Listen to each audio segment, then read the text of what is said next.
Femme, lui dit Jésus, crois-moi, l'heure vient où ce ne sera ni sur cette montagne, ni à Jérusalem que vous adorerez le Père. Vous adorez ce que vous ne connaissez pas. Nous adorons ce que nous connaissons quand le salut vient des Juifs. Mais l'heure vient, et elle est déjà venue, où les vrais adorateurs adoreront le Père en esprit et en vérité. Car ce sont là les adorateurs que le Père demande. Dieu est esprit. Et il faut que tous ceux qui l'adorent en esprit et en vérité. La femme lui dit, je sais que le Messie doit venir, celui qu'on appelle Christ. Quand il sera venu, il nous annoncera toutes choses. Jésus lui dit, je le suis, moi qui te parle. Amen.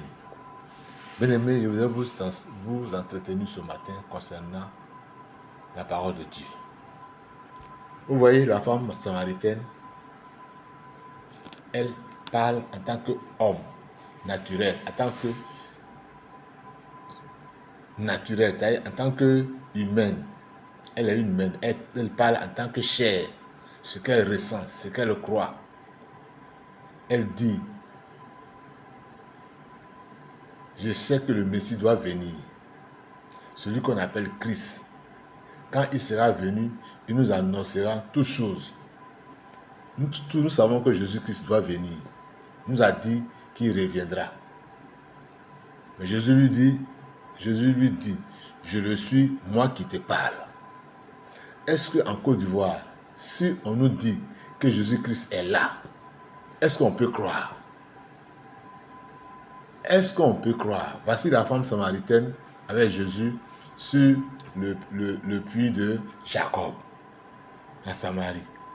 Vous voyez comment c'est pas facile?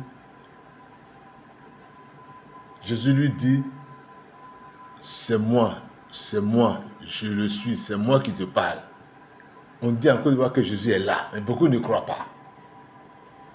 Voilà la femme samaritaine qui se trouve dans le même cas que nous aujourd'hui.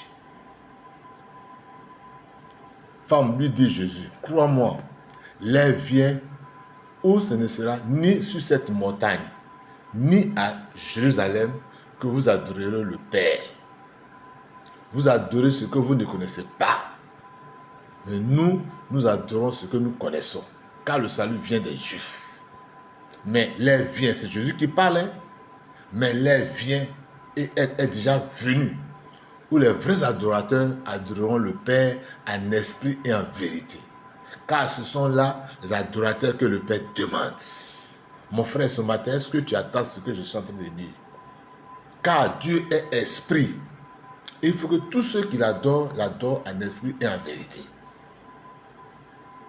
Quand on vous dit que Jésus-Christ est en Côte d'Ivoire, d'autres disent non, c'est pas vrai. Mais quand même, quand vous avez le vent que vous voyez là, le vent qui souffle, on dit oxygène pour d'autres, le vent qui souffle du nord au sud, de l'est à l'ouest, ça est partout. Mais si on voit le vent, est-ce que tu sens le vent, mais est-ce que tu le vois? Tu peux le voir à l'œil nu. On sait qu'il y a le vent, mais on ne le voit pas à l'œil nu. C'est comme ça Jésus. Jésus là, on sent qu'il est là. Mais d'autres veulent le voir, mais on ne peut pas le voir. Il est là. Pour tous ceux qui croient en lui. Il dit Dieu est esprit. Il faut que tous ceux qui l'adorent en esprit et en vérité. Si toi tu es dans la vérité et tu crois vraiment en Jésus-Christ, Jésus est là, il est en Côte d'Ivoire. Je ne sais pas comment on va vous annoncer ça. Je vous le déclare, Jésus est en Côte d'Ivoire. Comme il était avec la femme samaritaine sur le puits de Jacob. Elle dit, oui, je sais que le Messie doit venir. C'est lui qu'on appelle le Christ. Ce matin, je t'annonce que Jésus-Christ en Côte d'Ivoire. Celui que tu attendais des milliers d'années, nos grands-pères, arrière-grands-pères ont entendu. Il est là maintenant. Et il nous annonce toutes choses. Il nous annonce toutes choses selon sa parole, selon sa volonté. Si tu crois, tu verras. Si tu ne crois pas, tu verras. Que tu le veuilles ou non, Jésus-Christ est en Côte d'Ivoire. Je vous remercie. Amen.